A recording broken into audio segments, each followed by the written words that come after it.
Dale. Toma dos. Tomados. Vamos.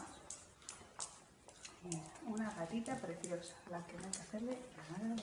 ¿Tienes que algún perro más? ¿Sacamos algún perro? No merece la pena, no hace falta.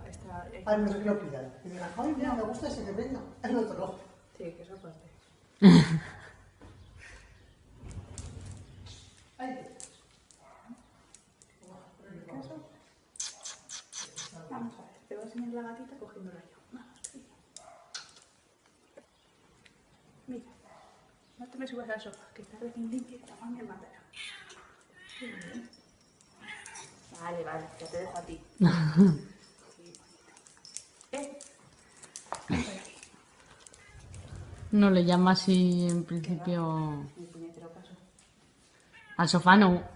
Eso es lo que está mirando. y si lo lleváis allí, ¿le doy más luz? No, eso está bien. Esta es la zona de Tomás. Ya lleva un minuto, ¿no? Sí, 1 minuto 8. Vale. Pues ya está. Entonces,